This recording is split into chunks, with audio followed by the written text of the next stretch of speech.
네. 자, 코스닥 시장에 희망을 없을까라고 또 앞서서 캐스터가 이야기를 했는데 그래도 코스닥 시장 내에서도 유망한 종목군 찾아보면 당연히 있겠죠. 어떤 종목이 있는지 저희가 직접 소개를 해드리겠습니다. 종목 공감으로 이 시간 바로 이어가겠는데요. 하나대투자증권 도곡역 지점의 하진태 부장과 함께 하겠습니다. 안녕하세요. 안녕하세요. 네, 오늘 또 마침 코스닥 시장에서 유망 종목을 가지고 오셨네요. 네. 두 종목 중에 하나는 코스닥을 정했는데요. 예. 희망이 뭐 아예 없게 하겠습니까? 그렇죠. 다만 시간이 조금 걸린다라는 부분이고 이 시간에 다시 한번 말씀드리겠지만 이 시세라는 건 항상 돌고 돈다.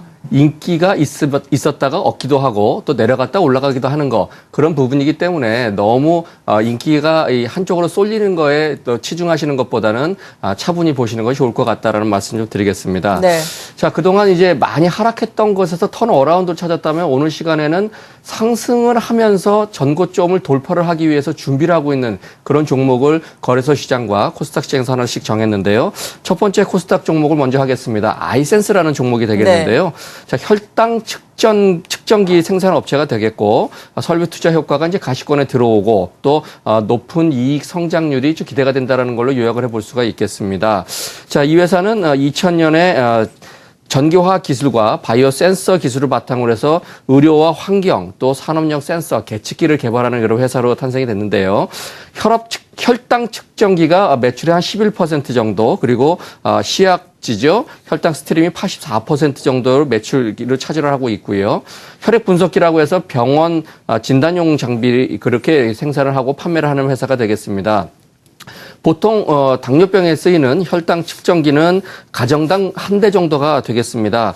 그렇지만 이제 시약지 같은 경우는 이 스트림인데 브랜드별로 호환이 되지는 않기 때문에 상당히 많이 고마진 소모품이 되겠습니다. 각 회사 단위로 이 스트림이 전체 매출의 4~5%를 차지하는 이유도 거기에 있다는 부분이 되겠는데요. 자, 이 세계 보건기구에서 2030년 정도 되면 세계적인 이 당뇨병 환자가 한 3억 7천만 명 정도가 전망이 된다고 하는데 그중에 중국과 인도가 절반입니다. 1억 9천만 명 정도가 예상이 된다라는 부분이 되겠습니다. 당뇨병을 하면 선진국 병이기 때문에 이게 소득 수준이 좋아질수록 계속해서 환자가 늘어난다는 그런 측면이 되겠죠. 결과적으로 이 회사 같은 경우에는 이제 남미와 아프리카까지 해서 확대를 시키면서 지역 다변화로 성장이 진행된다라는 부분이 되겠고요. 이 측정기나 스트림 시장 같은 경우가 2010년도에 한 89억 달러가 측정기 정도였다면 이 7년 정도 지난 2017년에는 122억 달러로 해서 대략 한 37% 정도 시장이 증가가 된다 이렇게 좀 전망이 되고 있습니다. 이 회사의 기술력에 대한 부분을 한번 살펴보도록 하겠는데요. 네. 작년 9월입니다. 뉴질랜드에서 좀 독특하게 한 나라에서 한 회사를 설정을 하는 경우가 별로 없는데 뉴질랜드 품질 인증을 받아서요. 올해부터 3년 동안 뉴질랜드에는 독점적으로 공급을 한다. 그래서 역시 세계적인 아주 유수의 회사를 제치고 들어갔기 때문에 가격 경쟁이나 기술에 대한 경쟁은 어느 정도 확인이 됐다는 부분을 볼 수가 있겠고요. 동사회 같은 경우에 이제 원주와 송도에 공장이 있는데 가동률이 상당히 좋다. 그런 걸로 인해서 고정비가 감소되는 효과가 나오고 있고요. 특히 원주 공장의 캐파를 증설했기 때문에 내년도에는 이 매출에 대한 증대가 예상이 되고 있다는 부분입니다. 10월 29일에 회사에서 잠정 3분기에 대한 실적을 공시를 했는데요. 202억 정도 매출이 나와서 전년 대비해서 한 28% 정도 증가가 됐고요. 영업이익이 상당히 많이 증가를 했습니다. 50억인데 270% 정도 증가가 예상이 된다는 부분입니다. 자, 올해 전반적으로 보게 되면 애초에 계획했던 것보다 회사에서 얘기했던 것보다 더 많은 영업이익과 매출이 나올 것 같고요. 내년 같은 경우에도 또다시 늘어나서 이 매출이 한 28% 정도 늘어나서 1,000억이 넘는 1,100억 정도가 예상이 되고 있고요. 영업이익도 240억 정도가 넘어서 올해는 100% 증가 그리고 내년에는 한 45% 정도 증가를 해서 실질적으로 매출과 순이익이 상당히 많이 늘어나는 형태의 실적을 가져갈 것 같습니다. 네, 실적이 계속해서 연일 사상 최고치를 경신을 하고 있습니다. 이러한 부분들을 특히나 시장에서는 주목하고 있고 말씀하신 것처럼 3분기 영업이익률 역시 전년 동기 대비해서 270% 넘는 고성장을 또 기록하면서 시장의 주목을 받고 있는 기업인데요. 저희가 이 시간 실적 수급 차트 또 세 가지 포인트를 바탕으로 매매 전략을 세워드리잖아요. 이 포인트 중에서 특히나 어떤 점에 주목을 하면서 마무리 전략을 짜볼까요? 네, 두 가지 측면 한번 봤습니다. 네. 첫 번째는 당연히 실적이고요. 자, 두 번째로 봤을 때는 차트에 대한 부분입니다. 차트에 대한 부분은 좀 이따 차트를 같이 보시고요. 수급적인 측면을 보게 되면 이제 11월도 중반 정도 됐기 때문에 10월 달부터 한번 살펴봤습니다. 외국인이 60만 주 정도 매수를 했고요. 기관은 3만 주 정도 매도, 매도라고 볼 수도 없겠죠. 외국인 중심으로 매수세가 상당히 수급을 뒷받침해 주고 있다라고 볼 수가 있겠고요. 차트를 보시면서 차트의 상태와 그리고 이 매매에 대한 방법을 한번 말씀드리도록 하겠습니다. 자, 최근 들어서 이렇게 고점대에 있는 것들이 몇 개 안 되는 그런 상황이 되겠는데요. 자, 한번 고점이 10월 28일에 실적 발표 전날이 되겠죠. 44,450원을 한번 형성을 하고 한번 쉬어줬습니다. 코스닥 시장이 많이 빠질 때 쉬어줬는데 그래서 코스닥 시장이 안정이 되자마자 곧바로 치고 올라갔죠. 그래서 전에 한번 고점이 되겠습니다. 8월달 고점이 41,400원 정도 되는데요. 그 부분에서 며칠간 지지를 받고 오늘 양봉이 나타나주고 있습니다. 조금 오늘 시초가가 42,500원 근처가 되기 때문에요. 오늘 42,500원 정도를 한번 매수가로 잡아보겠고요.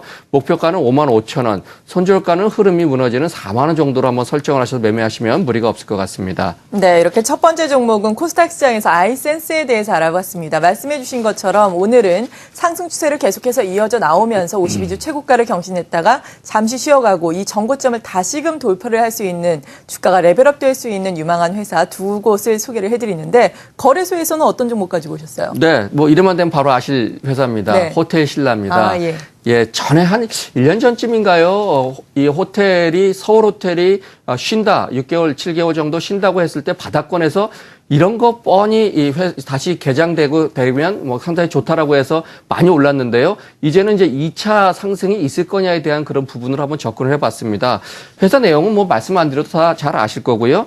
이 회사 같은 경우에는 호텔보다는 사실은 면세점이죠. 70-80% 이상의 매출이 면세점에서 나오기 때문에 호텔은 어떻게 보면 부가적인 부분이다라고 볼 수가 있는데요. 실질적으로 살펴보게 되면 중국인 입국이 뭐 최근 들어서 조금 주춤합니다만 많이 늘어났죠. 그것보다도 내국인 출국에 증가되는 부분을 좀 눈여겨보아야 될 것 같습니다. 역시 환율에 대한 문제가 상당히 대두가 되고 있는 부분이죠. 거기에 이제 제주 면세점 확장을 해서 내년도부터 상당히 매출이 더 늘어날 것 같다는 부분에 포커스 한번 맞춰봤는데요.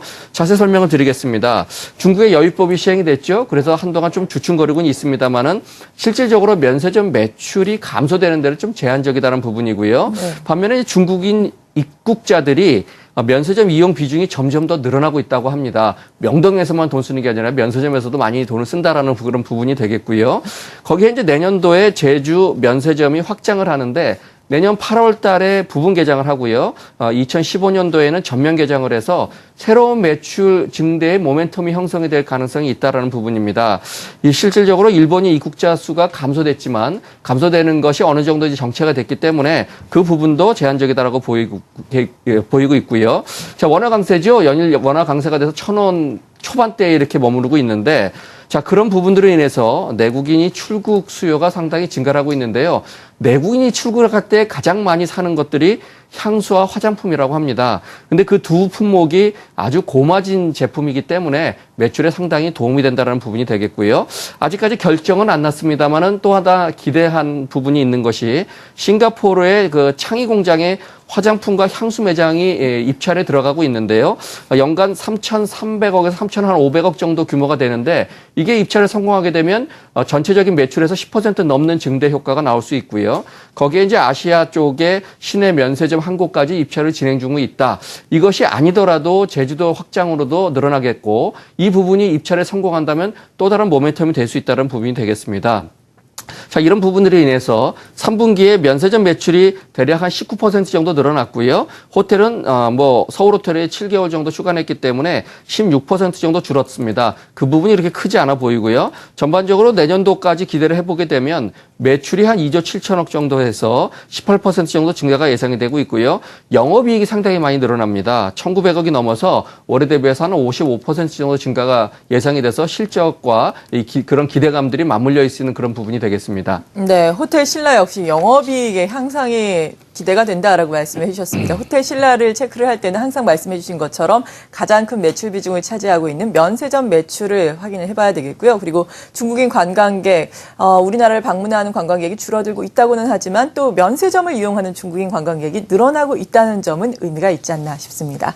앞서 말씀해 주신 것처럼 또 주가가 레벨업 될 것이다라고 말씀해 주셨는데 투자 전략 짜주시죠. 네, 바로 짜드리도록 하겠습니다. 네. 실적은 말씀을 드려서 역시 좋아지고 있는 측면이 있고요. 수급 측면을 한번 보도록 하겠습니다. 10월 달 들어서 외국인들이 무려 180만 주 정도 매수를 했고요. 기관 74만 주 정도 매도를 해서 기관보다 2배가 넘게 매수를 했던 외국인 중심의 종목이 되겠습니다. 차트를 보시면서 흐름을 한번 잡아드리도록 하겠습니다.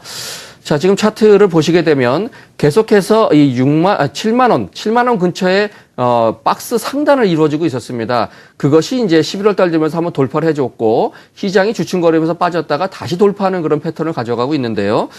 이 정도 상황이라면 이 사이에서 공방이 벌어질 가능성이 있습니다. 지수가 갑자기 강하게 치고 올라가면 7만 원 정도가 저점이 되겠지만 그렇지 않는다면 69,500원 그 정도 사이면은 매수가 가능해 보이고요. 그리고 목표가는 전고점을 돌파된 85,000원, 손절가는 흐름이 무너지는 65,000원으로 잡으시면 무리가 없을 것 같습니다. 네, 이렇게 유망한 종목 두 종목 살펴봤고요. 코스닥 시장에서는 아이센스 그리고 거래소 시장에는 호텔 신라였습니다. 하나대투증권 도곡역 지점의 하진태 부장이었습니다. 고맙습니다. 감사합니다.